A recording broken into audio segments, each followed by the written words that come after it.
Bolalar, bugun sizlar bilan OBS orqali stream qilishni noldan maksimum professional darajagacha o'rganamiz. Bu uchun bizga kompyuter kerak bo'ladi, kompyuter yoki notebook. Tak, birinchi o'rinda mana katta papkani ochib olamiz. Birinchi o'rinda YouTube kanalini ochishni to'g'rilaymiz. Qarang, YouTube kanali sozda bo'lsasizlar, nasha translyatsiyani bosasizlar. Ba'zilar aytadi, 50 ta obunachi kerak stream qilish uchun deydi. U faqat short stream qilish uchun kerak bo'ladi. Mana отправить bosamiz. Mana подравить bosamiz. Mana bu oknaga o'pib ketadi. Mana bu yerga qaranglar. SMS полечит SMS. Keyin mana bu shtatda qaranglar. Mana shtat eng pastga ko'rsatib beraman. Mana bu yaxshilab qarasanglar, O'zbekiston turibdi. Shuni bosasizlar. Mana faqat belg'ayin bo'lish kerak, 90lik va yoki 91lik. Ana shu ikkala sim kartadan bittasini yozasizlar. Mana kod tashlaysizlar.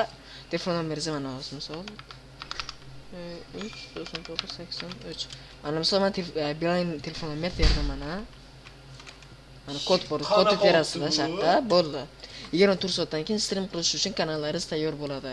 Endi kanallar qanday taxlaymiz deganlar uchun men o'zim registratsiya qilgan kanalimni o'tkazaman. Mana yaratish, jonli efir bosamiz. Mana sizlar mana bunaqa o'yin ochiradi. Mana stream rejalashtirish, yangi yaratishni bosasizlar.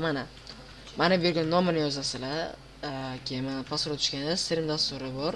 Keyin mana bu yerda turkumni xohlaysiz. Men o'yinlar qilaman. Misol mana o'yinlar PUBG Mobile mana tanlab olaman. PUBG Mobile tanlab olaman. Endi baqa eskas qo'yamiz stream qilish uchun. Endi qaranglar. Bu kontentingiz bolalar uchunmi? Yo'q. Bu bolalar uchun emas. Mana yana bosamiz. Qarang, videongiz faqat kattalar uchun deb bilasizmi? Yo'q, video 18 yoshdan kichiklar uchun bosasizlar. Yana pastga tushasizlar. Bag'ini xohlagan narsalardan stream tilini tanlaysizlar. Mana pastga tushib qarasanglar. Pastda o'zbek turibdi. O'zbek tanlaysizlar. Mana bu kontent televideniyalari hech qachon efirga berilmaganini bosasizlar. Endi YouTube litsenziyani tanlaysizlar. Endi pastga fikrdan yo'q, bag'i kerak emas. Kengasini nimadir qolib ketdi mana bu yerda. Nomini yozmayapman. Mana stream nomini yozasizlar, kengasini bosasizlar. Bu chat uchun. Chat xohlasanglar yo'q qilasizlar, xohlasanglar o'chiq qilasizlar. Chatni yoqasizlar. Ishtirokchi rejimi har kim qilsalar ham bo'ladi. Obunachilar qilasizlar. Xohlasanglar obunachilar uchun, xohlasanglar har kim uchun. Obunachilar qilsa mana bu podpiska obunachilar obuna bo'ldi. Qancha vaqtdan keyin yozish mumkinligi haqida.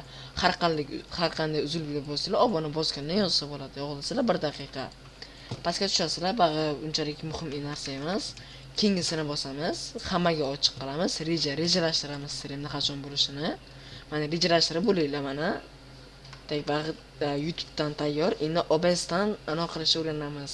Endi OBSda ko'rsatamiz, endi OBSni nasuriga qilamiz. OBS mana добавить bosamiz. OBSdan qaranglar endi. OBS mana OBS Download mana enter. Mana qaranglar. Download OBS chiqadi. Bosamiz. Mana indovland mana chiqadi. Men zakursa qilmayman, shu uchun zakursa qilmayman. Endi OBSda qanday to'g'rilaymiz deganlar uchun OBSga kiramiz. Qaranglar. Profil turibdi. Profil YouTube kanallaringizga kirgizasiz, telefon nomeringizni registratsiya qilib, men profilga bosib, sizda bo'lsa chiqadi. Qarang, nastroyka mana nastroyka bosamiz, vid.